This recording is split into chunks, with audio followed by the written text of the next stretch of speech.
이제 막 시작하는 채널에 출연해주셔서 감사합니다. 제가 김형준 작가님의 대표저서는 직장 노예라고 생각하고 있는데요. 그 책이 큰 글씨책도 있더라고요. 올해 출간된 신작 인생이 막막할 때 책을 만났다도 일반적인 도서 크기보다 폰트가 조금 커서 눈 건강에도 좋을 것 같아요. 작가님 본인 소개 부탁드립니다. 안녕하십니까. 성실한 작가, 다정한 코치, 월간 책방 대표 김형준 작가입니다. 이번에 인생이 막막할 때 책을 만났다로 새롭게 신작을 발표했고요. 책이 인생을 막막할 때 여러분들에게 책이 도움이 될 수 있게끔 그런 내용으로 열심히 담아놨습니다. 꼭 필요하신 분들한테 도움이 됐으면 좋겠습니다. 제가 인터뷰를 준비하면서 언급했던 책 외에 2021년에 출간된 이북으로 된 한 권으로 끝내는 자기개발 사용 설명서, 그 책도 읽었는데 각 장마다 생각한 단어 뽑으셨잖아요. 그중 2장 시간에서는 퇴근이란 단어를 선택하셨어요. 그 단어가 제일 인상적이었는데 퇴근, 새로운 내 일을 위한 출근이라고 정의하셨어요. 월요병이라는 단어가 생겼을 정도로 지옥철을 견디며 출근하는데 퇴근길에 다시 출근이라뇨. 말씀 좀 해주시죠. 그 의미는 보통의 직장인들이 자기 개발을 한다든지 아니면은 퇴직을 위해서 두 번째 인생을 준비할 때 자기 시간을 꼭 필요로 하죠. 근데 직장을 다니다 보면은 시간을 낼 수 있는 범위가 제한되어 있습니다. 아침 시간 아니면 퇴근 시간인데 퇴근 시간 이후에 내 시간을 갖기 위해서 퇴근 시간을 활용을 하자라는 의미로 어차피 퇴근 시간에 내가 뭘 하는지가 중요하죠. 자기 개발을 한다? 아니면은 두 번째 인생을 위한 직업을 준비하기 위해서 공부를 한다든지 아니면은 책을 본다든지 그러기 위해서는 내 시간이 필요로 하고 그 시간을 활용을 해서 내가 정말 하고자 하는 그 일을 할 수 있는, 그래서 저는 그 시간을 갖기 위해서 원래 본업에서 퇴근을 하고 내가 하고 싶은 일을 찾기 위한 시간으로서 다시 출근을 한다라는 의미로, 그래서 퇴근 후 출근이라 라고 하는 그런 의미로 담았습니다. 네. 네, 제가 느끼는 작가님은 꾸준함의 대명사인데 꾸준함에 대해서 이렇게 말씀하셨어요. 나무가 쓰러질 때까지 도끼질을 할 수 있는 것이 꾸준함이다 라고 하셨는데, 나무를 베기 위해서는 날이 잘 서 있는 도끼와 도끼질을 하는 사람의 기술도 중요하지 않을까요? 물론 중요합니다. 근본적으로 보면은 그 나무를 쓰러뜨리기 위해서는 아무리 날이 잘 선 도끼라고 해도 도끼질을 해야지만 나무가 쓰러지겠죠. 그게 10번이 됐건 100번이 됐건 그 차이인 것 뿐인데, 우리가 뭔가를 하려고 할 때 뭔가 성취를 내려고 하다고 하면은 분명히 그 과정이 필요한 거죠. 그 과정에서 어떤 좀 더 쉽게 빠르게 할 수 있는 방법이 있는 반면에 아니면은 뭐 조금 더 늦게 천천히 꾸준히 할 수 있는 그 방법의 차이인 거지, 그 나무를 베기 위해서 도끼질을 안 하고는 나무를 벨 수 없다는 거죠. 원론적으로 보면은 그 도끼질을 해야지만 우리가 나무를 쓰러뜨릴 수 있는데, 그러기 위해서는 어찌됐건 꾸준히 해야 된다. 그 꾸준히를 위해서 좋은 도끼를 사용하면 좋겠죠. 네, 좋은 도끼보다는 저는 그 도끼질을 얼마나 열심히 꾸준히 멈추지 않고 포기하지 않고 할 수 있느냐, 그게 더 저는 중요하다고 생각을 합니다.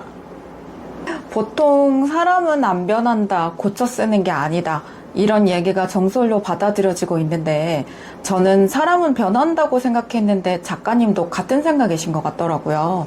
일단 저부터도 책을 읽고 나서 다혈질에 가까웠던 성격이 많이 차분해졌고 생각이 많아지고 깊어지다 보니 타인에게 별것도 아닌 걸로 화를 내는 횟수도 현저히 줄었고요. 작가님은 독서하면서 읽은 책들이 쌓여갈수록 어떻게 변해가셨는지 궁금합니다.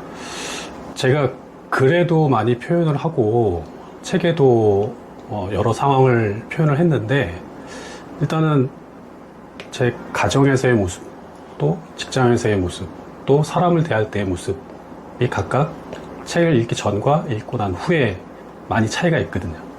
제일 먼저 가정에서의 저는 과거에 책을 읽기 전에는 좀 무뚝뚝하기도 하고 제 위주로 생각을 했고, 아이들한테는 그렇게 자상하지 않은, 그리고 아내한테는 조금 살갑지 않은 그런 아빠이자 남편이었는데, 그런 모습들을 책을 통해서 그랬던 모습들이 보이더라고요.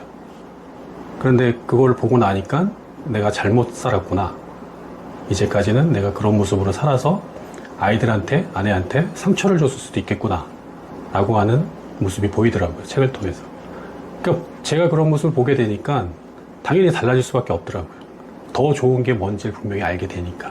그래서 가정에서는 조금 더 다정한 아빠, 좀 더 자상한 남편이 되려고 노력을 하고 있고, 직장에서도 마찬가지인 것 같아요. 직장에서는 저는 상당히 무기력하고 또 일하기 싫어하고 또 좀 부정적인 그런 면이 많이 있었는데, 직장에 다니면서 두 번째 이 삶을 준비하려고 그런 시간을 아끼든지 아니면은 내가 어찌됐건 직장에서 일을 빨리 해놔야 나머지 시간을 내가 활용을 할 수 있게 되니까 저절로 열심히 하게 되더라고요. 그것도 내가 책을 통해서 뭔가 하고 싶은 일을 찾다 보니까 잘하고 싶고 더 잘하기 위해서 그 시간들을 만들기 위해서 어찌됐건 직장에서의 최대한 일을 빨리 마무리하고 나머지 시간을 내가 활용을 해야 되겠다 라고 해서 조금 더 적극적으로 태도가 바뀌었고, 사람을 만나는 것도 그런 것 같아요. 예전에는 늘 만나던 사람만 만났는데, 그리고 만나서 하는 게 뻔했거든요. 술 마시고 그냥 농담 따먹기 하고 그게 전부였는데, 그래봤자 내가 달라지는 게 없더라고요. 책에서도 그걸 알려주더라고요. 내가 변하고 싶으면 만나는 사람을 바꿔라 라고 해서 만나는 사람들을 바꿨죠. 근데 만나는 사람들이 나를 찾아주냐? 아니더라고요. 내가 찾아가야 되더라고요. 그래서 적극적으로 내가 공부하고 싶은 거, 배우고 싶은 것들을 찾아다니면서 거기서 만나는 사람들하고의 계속 끊임없이 교류를 하고, 또 제가 또 넓혀가고 하면서 다양한 사람들을 만나게 되는 게, 결국에는 책을 통해서 책을 읽었기 때문에 책에서 알려주는 대로 그 방법대로 하다 보니까 저절로 사람을 만나는 범위가 넓어지고 사람이 만나는 다양해지고 그런 변화들이 저한테도 생기더라고요. 그래서 결국에는 이 책을 통해서 다양한 책들을 읽으면서 그 책들이 저에게 알려주는 그런 방향을 따라가다 보니까 가정에서의 모습, 직장에서의 모습, 인간관계의 제가 점점 달라지게 되더라고요. 결국에는 그래서 저도 책 때문에 바뀐 대표적인 케이스가 아닐까. 그래서 만약에 여러분들도 어떤 변화가 필요하다라고 하면은 내가 어떤 부분에서 변화가 필요한지를 먼저 좀 인식을 하고 거기에 맞는 책을 찾아보시면 그 책에 분명히 어떻게 뭘 해야 될지에 대한 답이 있다고 저는 생각을 하거든요. 그러면 책에서 뭐 효율적인 방법을 찾으셨다는 느낌인데, 혹시 예시 하나만 들어주실 수 있을까요? 대표적으로 이 가족 간의 관계에서 부모가 자식한테 대할 때 대개는 이 부모의 어떤 위치, 권위, 힘을 이용해서 아이들에게 함부로 대하는 게 있어요. 그게 나는 그냥 아이들한테 친근하게 하고 아니면은 아이들한테 조금 더 편하게 대한다라고 생각할 수 있는데, 그걸 반대로 생각해 봤을 때 아이가 그거를 불편하게 할 수도 있고 또 나에 대해서 조금 거부감을 느낄 수도 있다 라고 하는 그런 것들을 조금 한 번은 고민을 해보셔야 될 것 같더라고요. 그러니까 내가 좋아서 표현을 하는 게 결코 좋은 게 아니고, 내가 표현을 하는 게 아이들은 어떻게 받아들일까에 대해서 한 번 더 고민을 해보시는 게 좀 더 나은 관계를 만드는 과정이더라고요. 내 기준이 아니라 아이의 기준으로 판단을 해보시는 게, 그거를 어떻게 해야 되는지에 대해서 책에서 알려주더라고요. 네. 신간 인생이 막막할 때 책을 만났다는 들어가는 글부터 충격적이잖아요. 숨길 수도 있는 일인데 이렇게 공개를 하시는 이유가 있을까요? 물론 숨기면은 덜 쪽팔리죠. 네. 근데 굳이 그거를 드러내는 이유는 제가 거기에 대해서는 굳이 숨길 이유가 없더라고요. 왜냐하면은 제가 잘못한 게 아니거든요. 저도 어떻게 보면 피해자였고 일어나지 않았어야 될 일이 일어났던 거고, 결과적으로는 저도 어떻게 보면은 피해자가 된 상황에서 내가 그걸 숨겨버리면 훨씬 저보다 더 한 사람들이 있을 거예요, 분명히.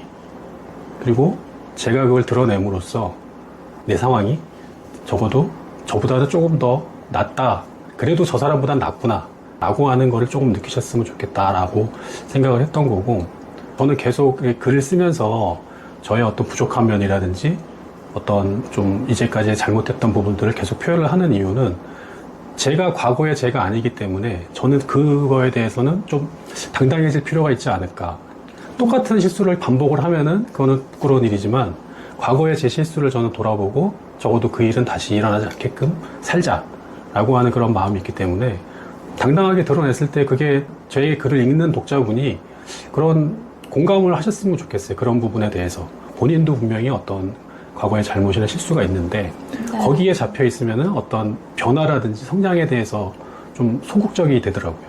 그거를 한번 깨고 한번 벗어나면은 그 전에 내가 아닌 조금 더 발전할 수 있는 어떤 계기나 기회가 생기지 않을까 그런 마음이고 저도 그런 책들 읽다 보니까 스스로 이렇게 계속 생각이 변하게 되더라고요. 내 자신의 어떤 과거에 대해서 굳이 숨길 필요도 없고 그걸 인정하고 똑같은 실수를 반복을 안 하면 되는 게 더 중요하거든요. 그러니까 남들이 어떤 다른 분들이 쓴 책들을 읽으면서 저도 그렇게 변화와 성장을 했기 때문에 제 책을 읽는 분들도 똑같은 어떤 그런 계기가 됐으면 좋겠다는 마음으로 해서 저도 당당하게 드러냈습니다. 네. 멋있는 것 네. 같아요. 저는 어릴 때 호기심도 많고 저거는 왜 저렇게 됐을까 궁금해서 엄마한테 계속 조잘조잘 질문을 퍼붓던 질문 대망이었거든요. 작가님도 전자책 한 권으로 끝내는 자기계발 사용설명서 거기에서도 질문을 긍정적으로 보시던데 좋은 질문이란 어떤 걸까요? 저도 불과 한 40대 전까지 질문에 대해서 많이 생각을 안 해봤었어요. 질문할 줄도 몰랐고 질문이 왜 필요한지도 몰랐고 늘 수동적인 삶을 살다 보니까 질문의 의미에 대해서 생각을 많이 안 했었던 것 같아요. 그리고 당연히 학생 때 뭘 질문해야 될지 잘 모르고 그렇게 살아왔는데 결국에는 책을 읽다 보니까 책들은 계속 저한테 질문을 던지는 거예요. 왜 이제까지 너는 그렇게 살아왔냐? 왜 앞으로 열심히 살려고 노력을 안 하냐? 질문을 하는데 그 질문들에 제가 답을 이렇게 하나보다 하나씩 하다 보니까 조금씩 제가 뭘 해야 될지 어떻게 살아야 될지 뭘 좋아하고 뭘 싫어하는지 그런 것들이 조금씩 보이더라고요. 제가 생각하는 좋은 질문은 나를 돌아보게 하는 그런 질문들인 것 같아요. 지금의 내가 어떤 모습으로 살고 있는지 지금의 나는 어떤 생각을 하고 있는지 그런 것들에 대해서 계속적으로 누군가 옆에서 질문을 해주면 좋겠지만 그렇게 해주는 사람들이 아마 없을 거예요.